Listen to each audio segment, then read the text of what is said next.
So lovely to see you all, and welcome to February's coaching clinic. Today, we are exploring a gentler experience of loss. And if you are experiencing any sort of loss at the moment, whether that's a child leaving home for the first time, or it's, the end of an era at a career, or the death of a loved one, um, a breakup, a divorce, I really hope that what I share today um, soothes you, gives you a little respite from any loneliness, any fears, any concerns. What's hopeful in what I'm going to share today is that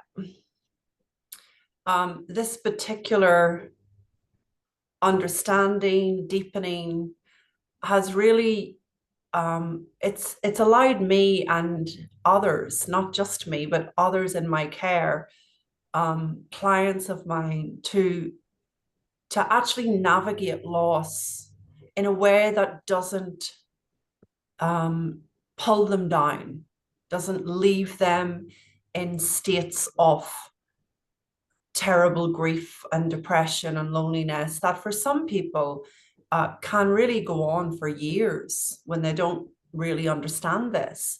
So even if you're not facing a loss right now, there'll be something in what I'm sharing today that I know will support you, can support you in areas of your life that, you're just experiencing that level of noisy thinking in. So to start us off, as usual, I love to start with a gentle meditation, and then I will open up to setting the table, if you like, with a simple understanding that will help us around this any loss we're facing. And then I'll open it up to your questions so that you can get some coaching, some reflection, some feedback, for whatever's going on for you. So let's start by just closing our eyes and keeping our feet firmly planted on the ground. Just allowing ourselves to come into the present moment.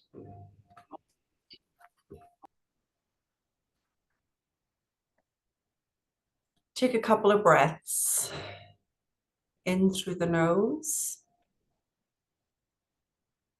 and out. In through the nose and out. And one more time, in through the nose and out.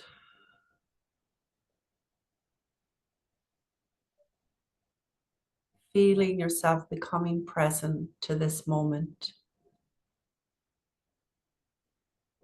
And in your mind's eye, just see roots coming from your feet, down through the ground, down into the underground, right down to that root rock at the bottom of the earth. Wrap those roots around that rock. Feeling yourself becoming centered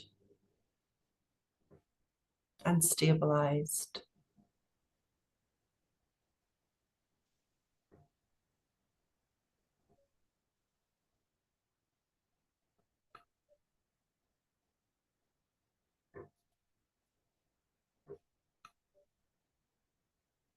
See golden light emanating from that rock. This is the light of our true nature.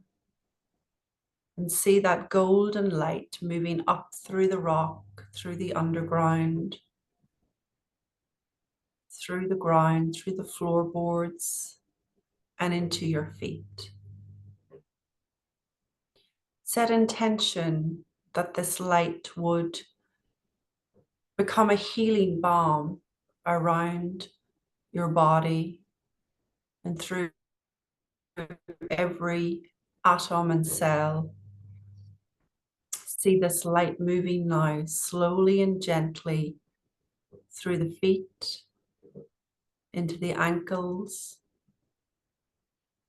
up through the back of the calves, the front of the shins, up to the kneecaps, through the front of the legs and the back of the legs, reaching up into the spine, the bottom of the spine. See the light moving all the way up through the back of the spine, right up to the top of the head. And see this light moving all the way up through the torso, right up to the top of the head,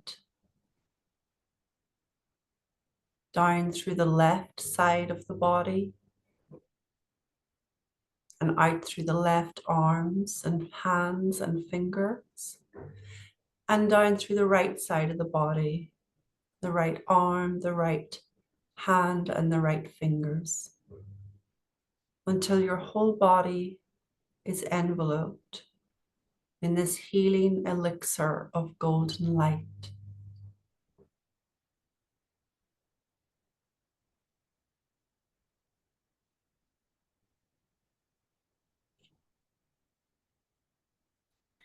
In this space, you can set intention for what you would like that light to help you with.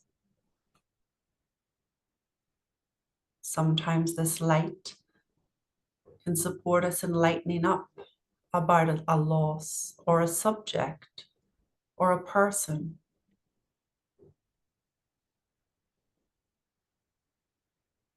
And sometimes this light can simply bring light to clarify whatever it is we need to know or to see in this particular moment, whatever we're navigating that we're confused about. Just invite this light through your own mental invitation for whatever it is you're needing right now.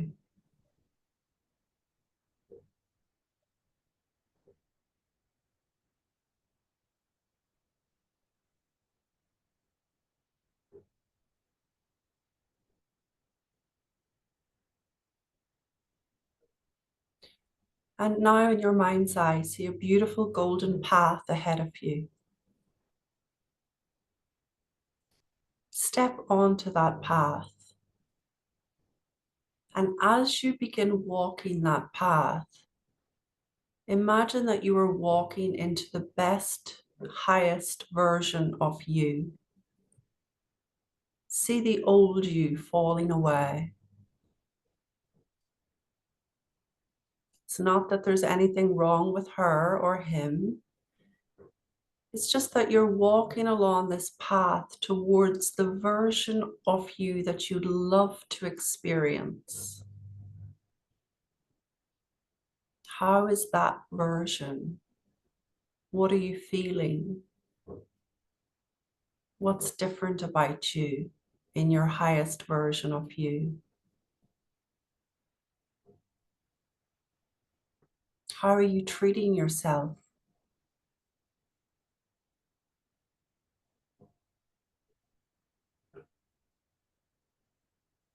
How do you talk to yourself?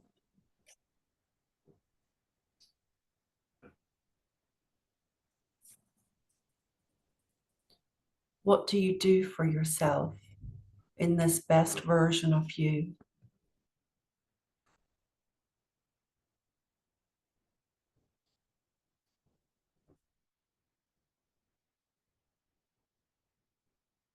Just get a sense of him or her and just experience the lightness that you live with when you remember who you truly are.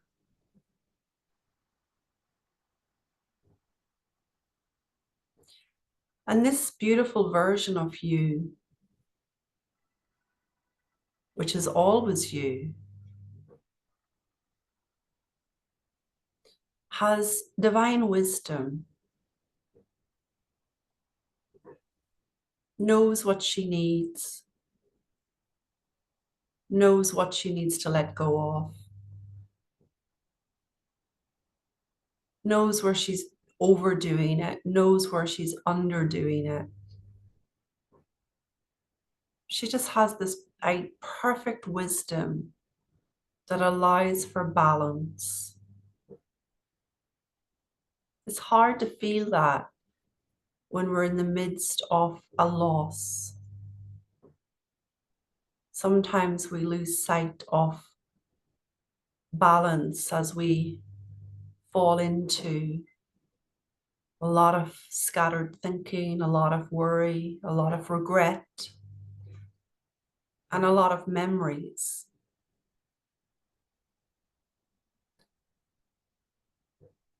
But stay in faith that this perfect, balanced, connected, radiant version of you is always available, always there.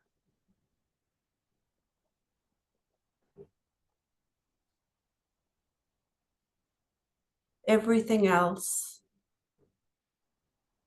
is waves of thought coming and going, sometimes knocking us off course, sometimes keeping us stuck, but always just waves of thought, sometimes known as grief and loss.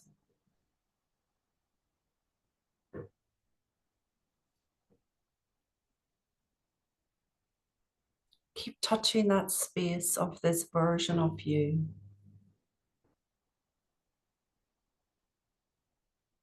This best version, this highest version, this true self version.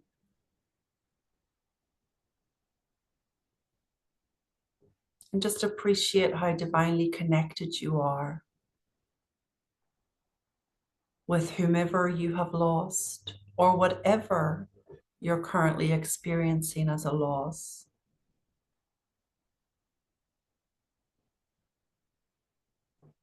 If you want, you can even take a moment here to speak from your heart to the person that you feel is now gone. And you can hear that person respond to you.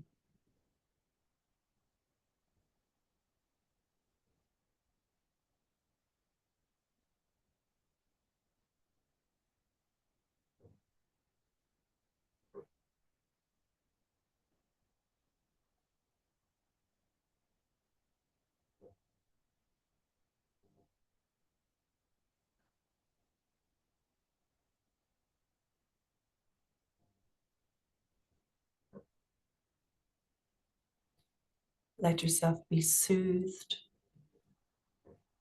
by the experience of always being connected beyond physical form.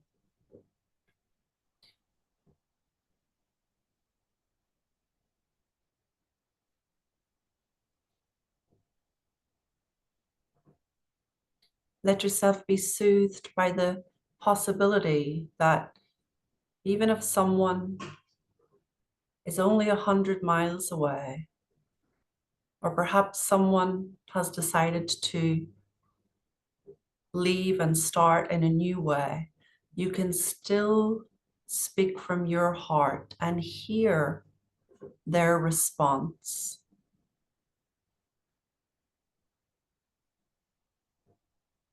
Hearing the truth of any situation versus the constant worry and overthinking that can get in the way and compound our loss.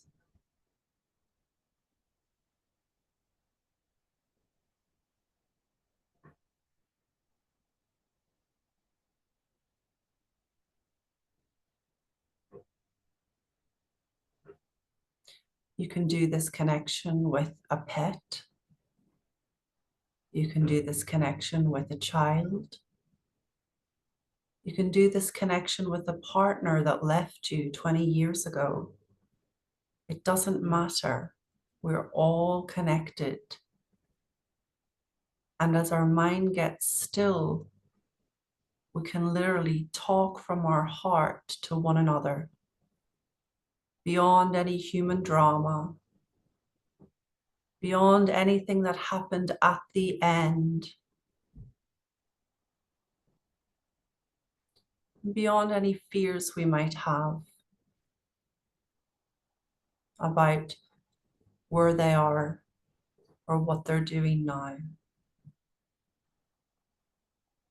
We can hear all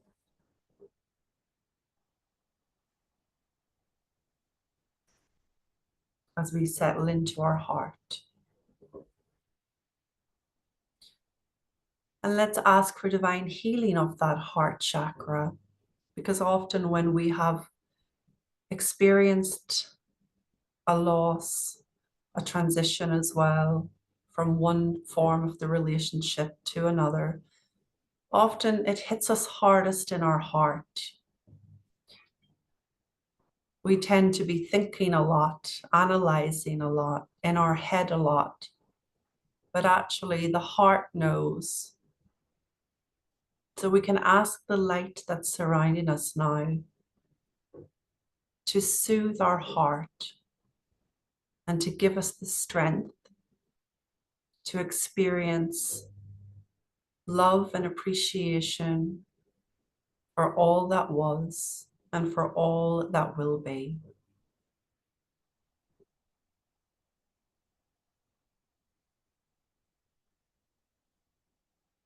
See that golden light really strengthening around your heart chakra.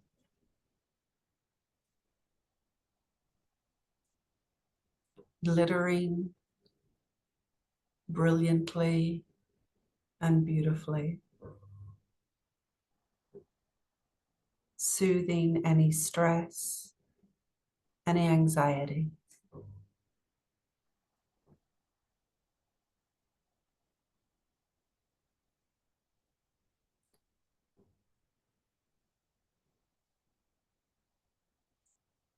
Now let's thank our connection to whomever we decided to talk with, and know that we can return to that conversation at any time. Soul speaking to soul, higher self speaking to higher self.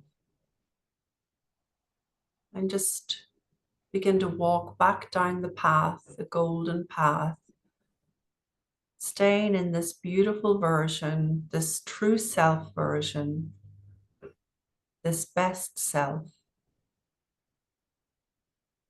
And as you're walking down that golden path, on your way back now, you notice a tiny gate. You open that gate and step down a couple of steps until you feel yourself stepped into your body. Feel the soles of your feet on the floor. Move your toes a little.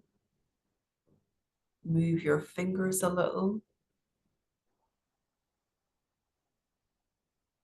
Just be in your body, still carrying this true self.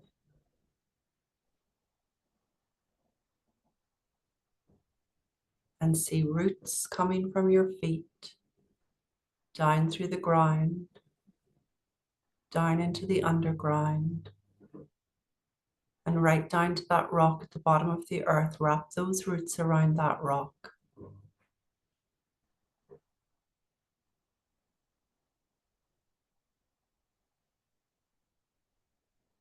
Feel yourself centered and grounded.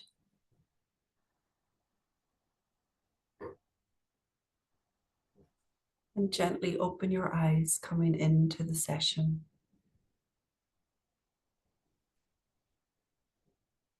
Letting yourself be here now.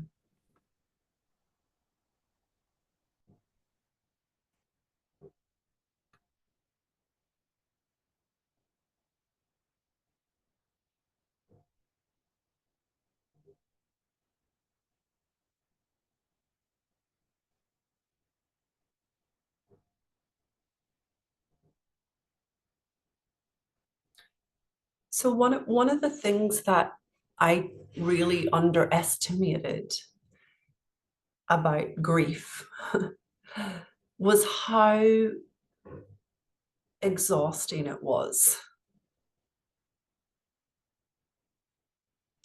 Like I really thought, or rather didn't think, um, that being more rested would make a difference. Well, it turns out that the more rested our mind is, the less highs and lows we experience. And that's not just for grief, that's for any emotion. That as we are living more in a quieter state of mind, more internally rested, the noise, whether it's a noise about loss, a noise of regret, noise about the future, it all begins to slow down and quieten down. On my journey, after losing my fiance 4 years ago, I sped up. That was my experience of the loss. I got very speedy on the outside, even though I think I'm quite quiet inside at times. I was not very good at saying no to things initially. And yet there was this feeling of nervousness inside trying to get my attention. There was this feeling of lack of well-being, lack of centeredness. But my mind was obviously going so fast and so busy that I was kind of ignoring or tuned out of that feeling. Luckily, I had a wonderful mentor in my life, a real gift out of the blue situation. And she caught on to the level of obligations I was committing myself to and the level of internal use of thought I was using against myself. How often I was using my memory to hurt myself. So sometimes what happens is when we're experiencing a loss is we start to blame ourselves. We start to look at all the ways we got it wrong. We start to think that if we'd done things differently, they'd still be here. We start to not see the perfection in life and death, but rather we start to wish that we had been more attentive or been different to how we are. So it's common in the experience of loss that we start to use our thinking in ways that aren't helpful. And what that does is it just innocently gives us a horrible experience of life. That's why I was so soothed to keep remembering the words that my departed loved one left me. You can't get life wrong.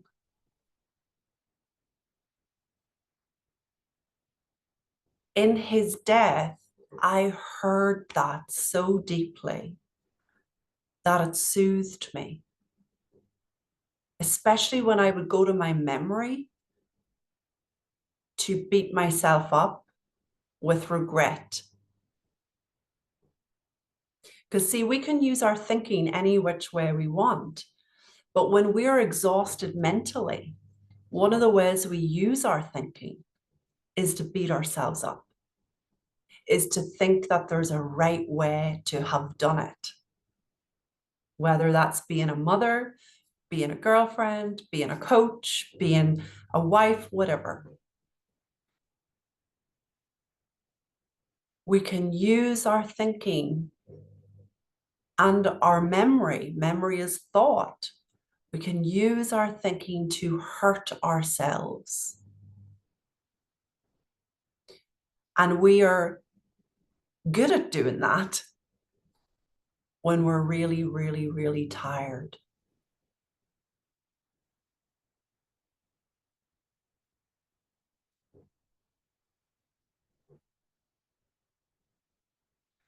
So see, the feeling we're getting about our loss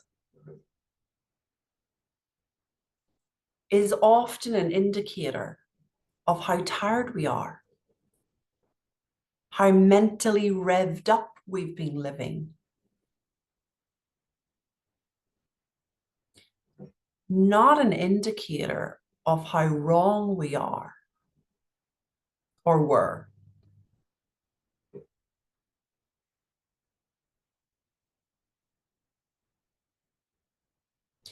And one of the most helpful things that came for me was that when I would think about how my partner died, how he was on his own, and how I had been off shopping in the streets, and I'd come home and I couldn't get through the front door.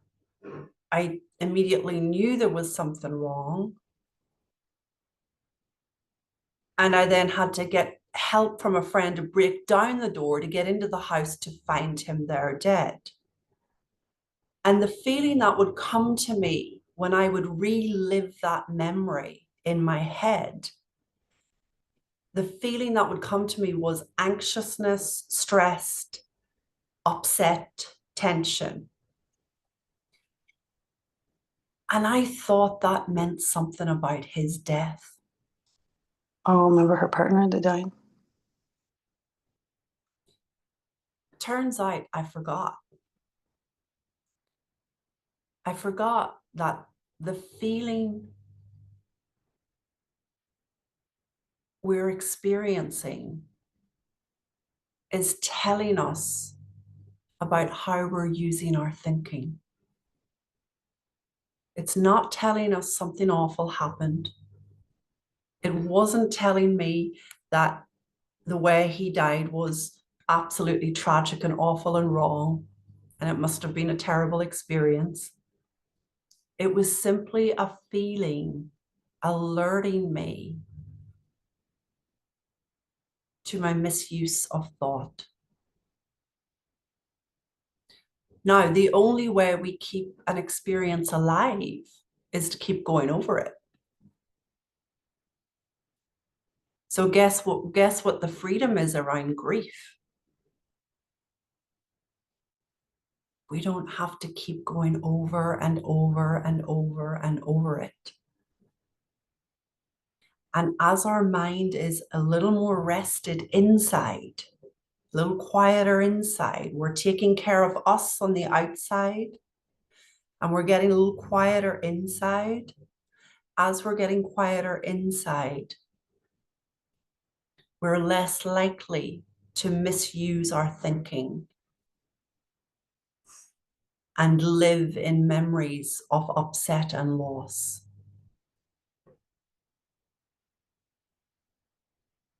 That doesn't mean we didn't love the person, contrary to all the beliefs out there. Oh, the level of suffering you're in means you must have really loved them.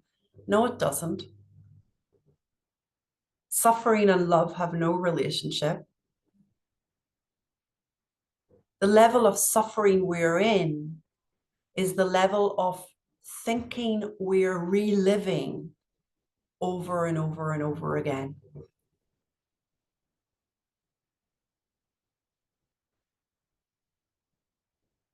And that is usually flavored with grief and loss, sad memories, wish we had done it differently memories. That's usually flavored with those memories when our mind is low and tired. Sounds too simple. What do you mean? I just get well rested and I won't have any grief, Grace? Well, you'll have a gentler experience of your grief from a rested mind. I'm not saying it will totally dissipate, but what I can tell you from my own experience and that of my clients, because I just thought I was crazy, but I've seen it in them now. You'll have a gentler experience. The highs and lows, the waves of thought will be less volatile. You might even be driving along and have beautiful memories rather than sorrowful memories. And that's not wrong. Remembering the love you shared, whether they're still physically here or they're not physically here, remembering the love you shared is a beautiful use of your memory. And in a quieter state of mind, in a higher state of consciousness, guess what? Our memories are flavored with love and understanding.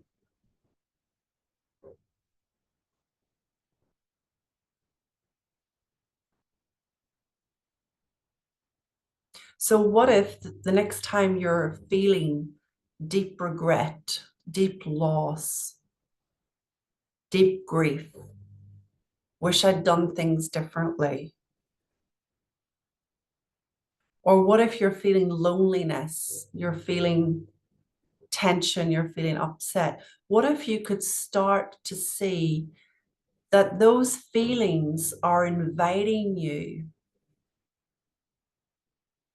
to take care of you better?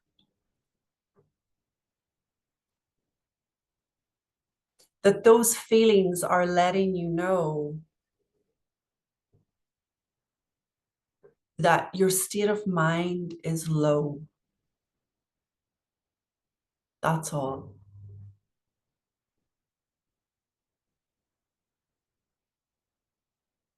And as we get a little more rested, and in my own journey, that included having to start saying no to people that I was so afraid of their opinion. I was so afraid of how this was going to play out.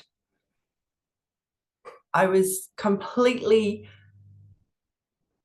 it just looked like I can't do that. I can't, I can't, I've got to stay, I've got to continue, I've got to, it's a rested mind doesn't have space in a really busy schedule. And sometimes we're avoiding our feeling by busying ourselves and our schedule more and more and more and more and more. Right? You deserve space to quieten down. You deserve space to feel good. You deserve space to feel whatever it is you're currently feeling.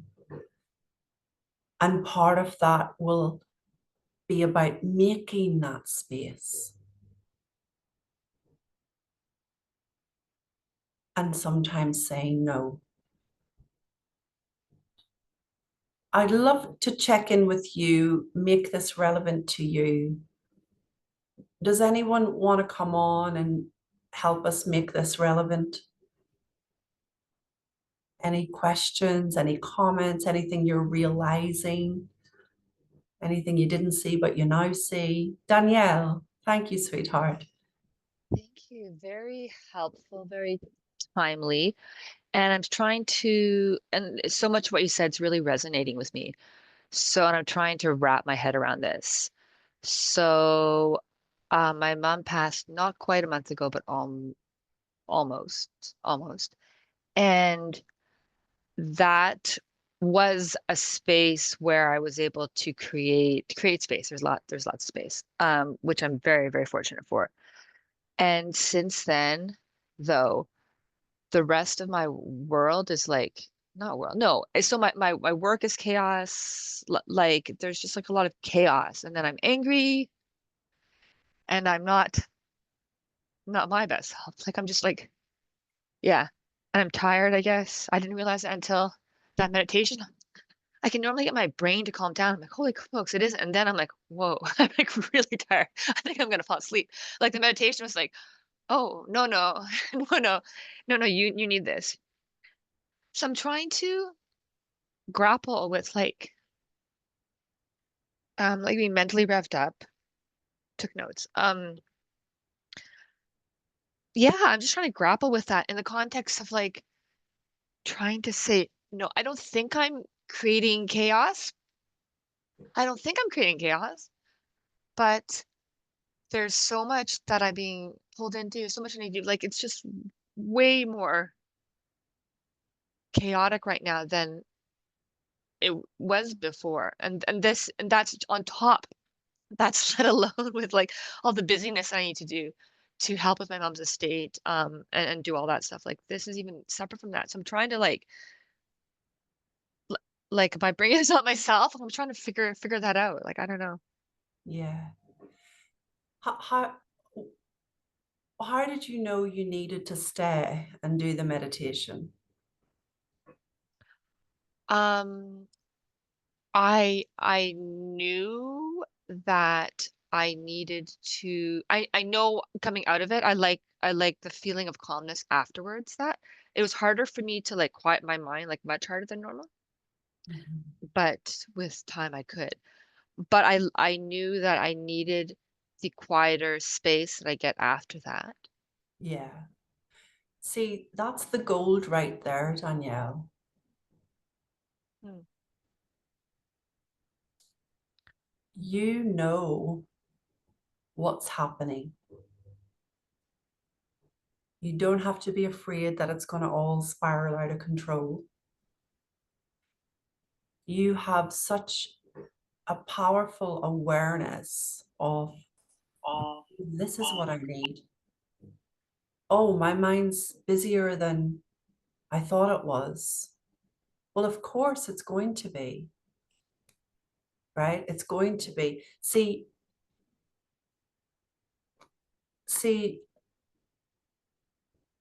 losing our mom, that is still a significant loss. And we can never intellectualize that. There is going to be a response to that that you just will not be in control of. I remember we had 2 days before Francesco's funeral, and I was doing fine. I was busying myself and I was tidying the house. I was really frantic actually, but I was feeling under control. And I remember obsessing about what am I going to wear to this funeral? Like, what should I choose? I spent an hour and a half trying to choose the right coat. And then my friend came in and she said, Grace, stop it. All right. She was just like, stop it. Just put this on and we're going to go. In my mind, I was under control. Everything was under control. And it was the morning after the funeral that I woke up and this scream came out of me. It wasn't even me, Danielle. I don't know who it was, right? But this scream came out and it was the loudest thing I had ever heard. It shocked me, right? See, where does that come from? That's not Grace keeping things under control. That's like, holy shit, you're metabolizing a loss. Of course there's going to be chaos. of course there's going to be a level of concern. Of course there's going to be overthinking, busying, and controlling right down to what you're going to wear. Okay, that's in my example. But see, we want to have compassion for ourselves and see we're doing the best we can given the level of noise we're living in right now.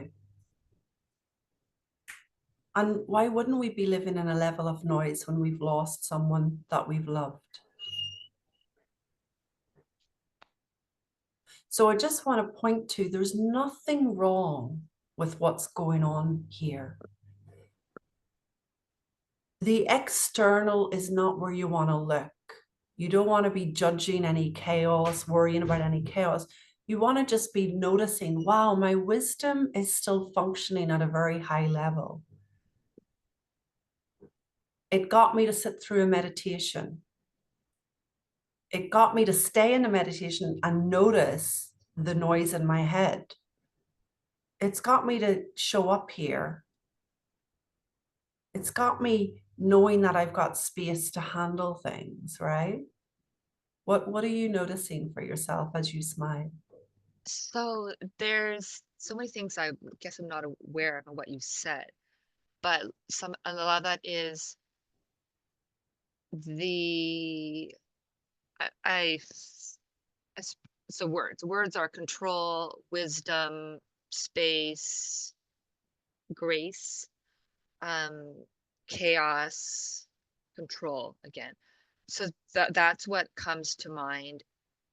And I'm not creating the chaos, like I'm not bringing it on.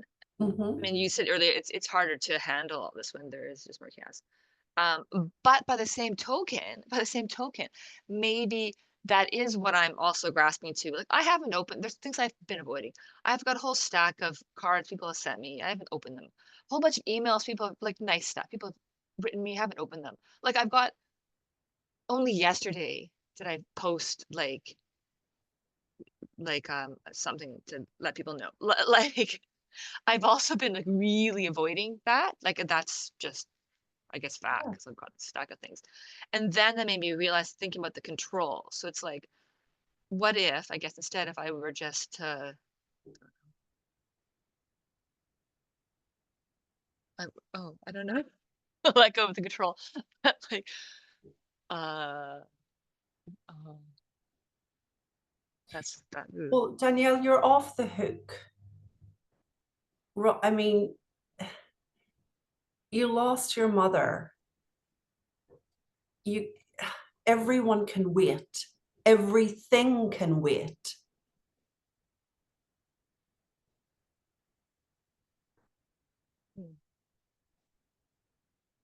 And because I guess what I need is the space and the grace somehow. You can Like, give, yeah. yeah, You can give that to yourself. yeah. You must give that to yourself in some way. You are not, you see how we use our thinking to somewhat judge our experience? Well, I'm avoiding things. I need to attend to things. I haven't gotten around to ... It's taken me a month to do this. Like, just notice, you know, you said as you were talking, listen back, I guess I'm tired. Of course you're tired. So taking care of business is not going to be boom, boom, boom. Life is going to look chaotic. You're not creating chaos. You are in an experience that you have no control over. But hopefully you find some hope in realizing, oh, wisdom's still here speaking to me. Oh, I'm tireder than I've given myself credit for. Oh, avoidance. Maybe avoidance is wisdom right now. Right, right. Yeah, yeah, yeah. Because Maybe in contrast, I'm trying to actually, I'm doing way more than I normally would, and like sleeping way less. Like it's like there's just so much chaos to attend to. we'll Hmm. get a grip on that Yeah, as soon as you can, because yeah, you're off the hook, yeah, right? yeah. Number one. And number two, when your mind is a little more rested, you can take care of these things easily and effortlessly. Now, unless someone is coming to knock on the door and put a gun to your head about the estate or whatever else, then give your tell them Grace said, I need to wait. All Yeah, right. You want space and you want grace? Take both. that's good. Thank Okay. you. But again, I want to highlight, look how your wisdom is guiding you. Yeah. You've shown up here. You've taken part in the meditation. Mhm, You've realized your mind is busy. There's mhm, power in seeing that. mhm. Thank you. Thank you. Thank you, darling. I'm thinking about you. And yeah, just let's stay in touch. Sending you love. Anybody else?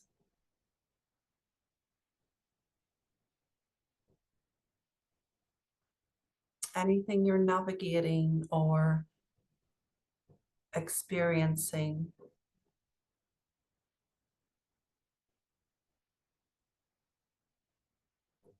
Or anything you're seeing fresh as a result of listening in today?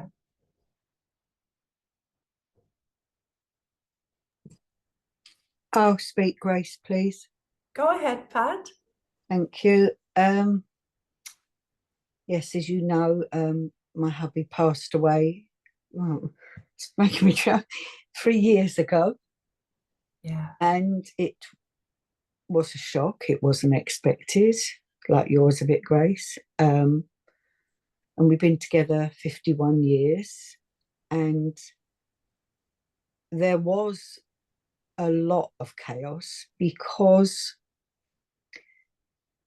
like you said, I wasn't creating it, but he had businesses and properties and lots of things that I'd never been involved in. And myself and my daughter were left with this. And there was also a big family fallout. So there wasn't just the loss of him and the shock. There was tax advisors. There was things that had never come into my head. Family fallout. And when I look back, the first bit, I really don't even know how I got through it, some of it. But then I found Dominic and Grace. I found wisdom guided me to living miraculously because I felt in the space for anything because I was so full of fear and insecurity. It was just beyond a phone call, a solicitor's name, and I would just feel like I was in total trauma and panic. And then wisdom kicked in, and I'd seen Living Miraculously, and I really don't know why I even booked up with it because I felt I was totally had enough on my plate and I didn't know what I was going to do. But wisdom kicked in, and it was Dominic and Grace that actually got me through the first 2 years because it changed my thinking about things. Because what happened was I started to connect to him, even though I do believe in that we can still connect. And I'd always thought that. But I wasn't doing anything like that because I felt I had to deal with everyday things that I couldn't deal with. But when I joined Living Miraculously, my heart opened up. Things changed so much. I was getting messages from him, from birds and animals. I was having music played. It was absolutely amazing. And that wisdom carried me, even though up to only 6 months ago, the chaos of all the sorting out of the, everything that that has stopped now. And as I'm sitting here thinking, I realised how my wisdom had kicked in and how his messages had helped me. Then it was helping my daughter and my son, and it was helping everybody. And now I feel in a really different space. I'm back now with Grace because now it's all gone quiet. Now that everything's sorted,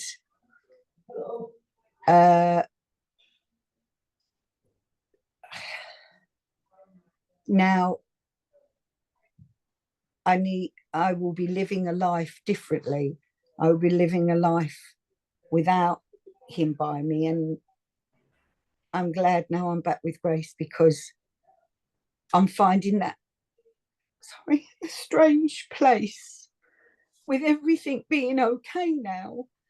And he's not here and it's all sorted. And now it's a bit like I feel like a child. I have to get back up and go out in that big world with the one who took me everywhere and done everything with me. So, yeah. And I think chatting to Grace also, it made me realise to start looking after myself because I was too busy with everything. I just didn't bother. And I think I'm starting to realise I didn't realise the lack of self-care because I really didn't care as such.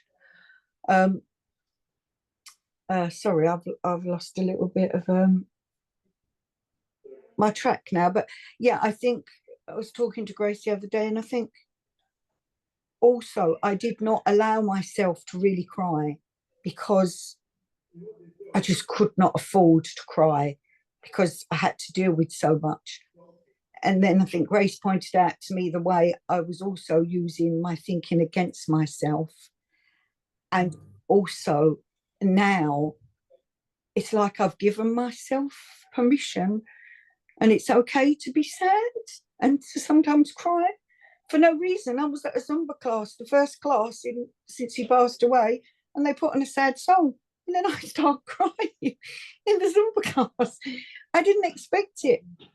But now Grace pointed out to me, nothing is wrong. Nothing was wrong the way he passed. It's okay if I cry at a Zumba class. So I think I'm now, I don't know if you call stages, Grace, I think I'm in the position now where it's okay to actually really cry, and it's okay to be upset, and it's okay to miss him, and it's okay. Everything is okay. Because now there's space for that. And thank you, Pat, for being so open with us here, because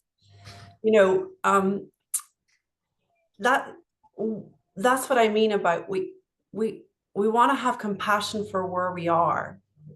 And if we have been in a state of busyness and dealing with life stuff, right, that's been kind of it hasn't allowed, as Danielle beautifully said, space and grace for you, right? Like grace towards yourself for what's occurred and space for this to come and go. Now, here's the beautiful thing about our emotion, our grief, is like, it's not something to get rid of. It's not something to avoid. It's not something to hold back from in the middle of a Zumba class or wherever else the wave of grief is going to hit us. And I can tell you sometimes it hits you in the most bizarre situations, right? It is the moment to just let it flow. Because as we let it flow, it's doing its thing. It's healing, it's moving, it's energy in motion. I mean, you'd never hold your pee for 4 years, Would you? You'd never be like, I better not pee and I'm going to hold it because it's a pain in the ass for people if I have to pee and nobody wants to talk about my pee. You just wouldn't do that. And yet we're holding our real feeling because it's unacceptable or it's not to be talked about or we've been so damn busy, overscheduled, over worried, overstretched, that there hasn't been space for this beautiful friend called grief to just come and go and do her thing. And it gets gentler and gentler and gentler, not because time is a great healer, but because love knows what it's doing with you. And the more you can be, let me rephrase that. The less you are resisting your experience of grief, loss, upset, stress, tension, fear, the less you're in resistance to those feelings, the more they just do their thing, let you know, and then they go. Again, it's a little gentler in a rested mind. It's a little gentler when you know what we know, how the mind works. But it doesn't make you free of the experience of every human emotion. See, some people get into understanding the principles or into living miraculously because what they're really wanting to do is avoid all negative emotion. But see, Sydney Banks said, if the only thing we learned was not to be afraid of our experience, that alone would change the world. Well, if the only thing that you learned, each of you, and me included, was not to be afraid of any emotion we're having, to just let it flow, that alone would change our world. Okay. Pat, I'm sorry, I didn't want to cut you off there. I just felt there was such a beautiful teaching point from what you shared. No, thank you, Grace. That was lovely. Thank you.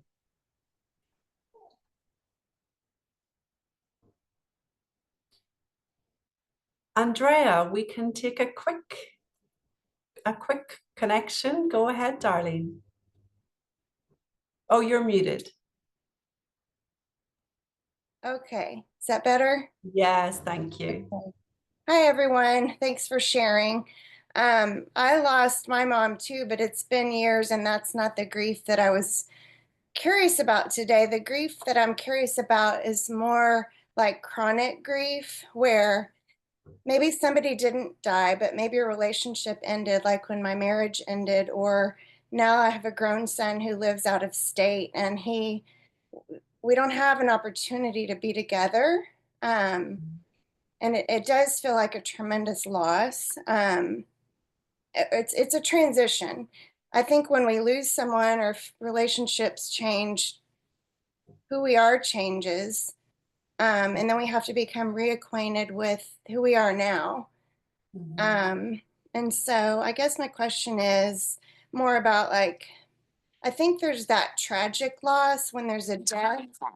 Oh, I don't know if the video is going to end, but there's a tragic loss when there's a death or news of maybe a terminal illness or something. And then there's this chronic loss or transition, I don't know, that can stimulate grief on a different level. And so I love what you're sharing about self-care and giving ourselves time and space to be still. It's not in my personality.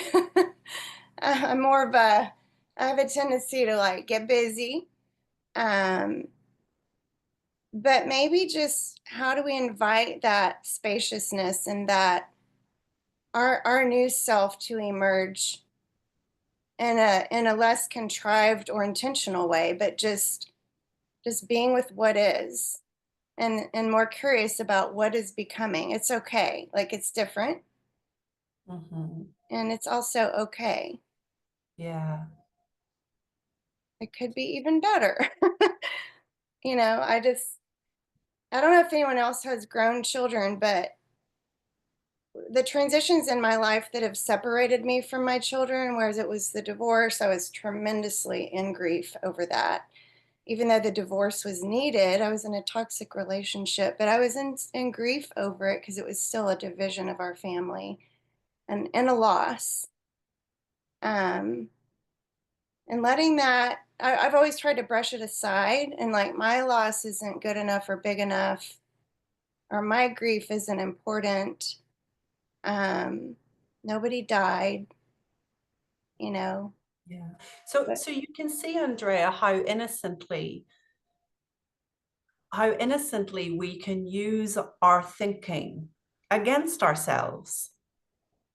mhm, You know, diminishing what you went through, comparing to other people. See, mhm, that's still a use of thought. It doesn't mean it's true. It's an innocent misuse of your thinking. Now, what I hear in your beautiful example, and I've always said, loss is loss. It doesn't matter what the circumstances are. Loss is loss. What I hear in your example is you're curious about this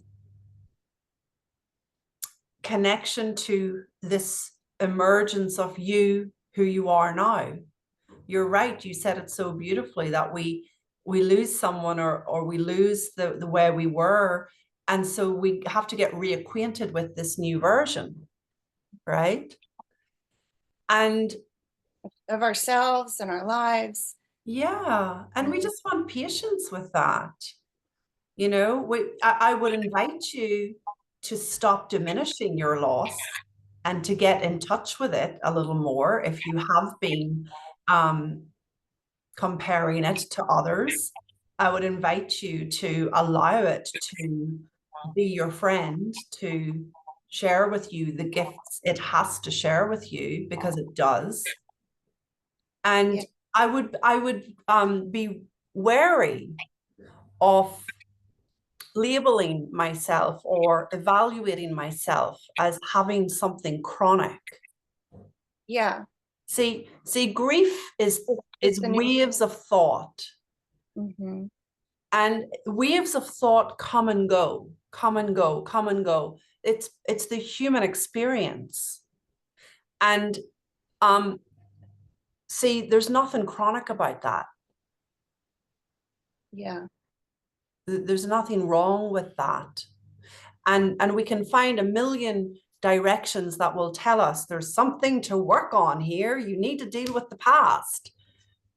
But see, no, we need to deal with the being seduced by thought.